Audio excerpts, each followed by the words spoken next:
अच्छा गुरुजी, बेलपत्र का भी शिव जी को लेकर के बहुत महत्व है कि शिव जी पे चढ़ाया जाता है, तो कितने बेलपत्र चढ़ाएं, किस तरह के बेलपत्र चढ़ाएं? अभी आपने बताया कि कटे फटे नहीं होने चाहिए, तो ये नंबर्स क्या होने चाहिए? 5, 21, 11? और कैसे कैसे माने कि ये बेलपत्र जो है वो सही और हम चढ़ा सकते हैं शिवलिंग पर? देखिए अदिति, आपके चैनल के माध्यम से सभी दर्शकों से ये मैं विनती और प्रार्थना करूंगा कि दो पत्र जो सबसे अधिक पवित्र माने जाते हैं, तुलसी पत्र और बेल पत्र, ये दोनों बार बार प्रयोग किए जा सकते हैं। एक ही पत्र को आप 1008 बार प्रयोग कर सकती हैं। मतलब आपने चढ़ाया, फिर आप वापस हाँ, करके फिर वापस क्योंकि हम चढ़ाइए। देखते हैं कि बेल पत्र जिस दिन शिवरात्रि होती है, सावन का महीना होता है, लोग पूरे पेड़ को उखाड़ करके घर ले आते हैं, पेड़ पर चढ़ जाते हैं। मैं उनसे विनती करूंगा, भाई ऐसा मत करना।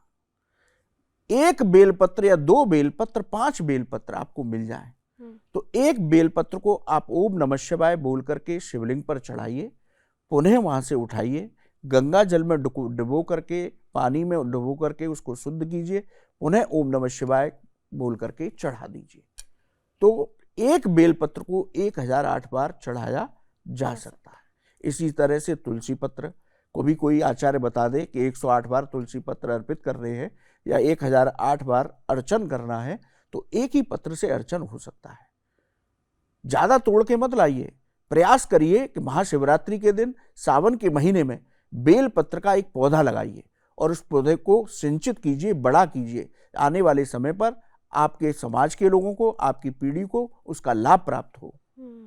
तो ज्यादा बेलपत्र तोड़ने की जरूरत नहीं है, 5 बेलपत्र मिल जाए बहुत है। अब बेलपत्र को देखिए कि वो कहीं से टूटा फटा ना हो, उसमें कोई छेद ना हो, स्वच्छ और साफ बेलपत्र होना चाहिए। अब बेलपत्र को जो उसकी चिकनी सतह होती है उससे शिवलिंग पर अर्पित करना चाहिए। समझ गए? जो चिकनी सतह होती है उस साइड से उसको चढ़ाना चाहिए। अब बेलपत्र है क्या? बेलपत्र का मंत्र है त्रिदलम त्रिगुणाकारम त्रिनेत्रम चत्र्यायुधम त्रिजन्म पाप संहारम बिल्वपत्रम शिवार्पणम।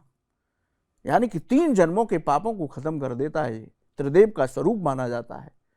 तो इसलिए इस बेलपत्र को चढ़ाते समय यदि आपको ये मंत्र नहीं आता है, मैं तो आजकल गूगल का जमाना है, जहां भी बेलपत्र चढ़ाने का मंत्र डालेंगे वो आ जाएगा। सरल मंत्र है, पुनः एक बार निवेदन कर देता हूं, क्योंकि उच्चारण हमेशा कोई भी मंत्र जप करें उच्चारण को ठीक अवश्य करें। त्रिदलम त्रिगुणाकारम त्रिनेत्रम चत्र्यायुधम त्रिजन्म पाप संहारम बिल्वपत्रम शिवार्पणम। इस मंत्र को बोलते हुए बेलपत्र चढ़ाना चाहिए। बेलपत्र को ये मंत्र नहीं बोल पाते तो ओम नमः शिवाय बोल करके बेलपत्र को चढ़ाएं। बेलपत्र के बिना भगवान शिव की आराधना पूरी नहीं मानी जाती। देखिए बेलपत्र क्यों भगवान शिव को प्रिय है, इसकी 2 कथाएं पुराणों में मिलती हैं। अच्छा। एक बार भगवान शिव और पार्वती कैलाश पर बैठे थे। कुछ शास्त्रों में ये कथा मिलती है कि मां पार्वती के अंदर वात्सल्य भाव जागा, तो उनके आंचल से दूध की बूंदें धरती पर गिरी, उनसे बेलपत्र प्रकट हुआ। इसलिए भगवान शिव ने कहा कि यह आपका अंश है, इसलिए मुझे अत्यंत प्रिय है, मेरी पूजा इस बेलपत्र के बिना पूर्ण नहीं मानी जाएगी।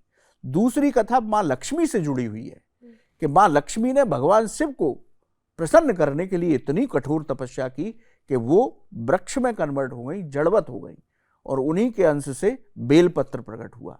तो भगवान शिव प्रकट हुए और उन्होंने कहा कि ये आपका अंश है, तो मेरी पूजा में यदि बेलपत्र नहीं चढ़ाया जाएगा तो वो पूजा पूर्ण नहीं होगी।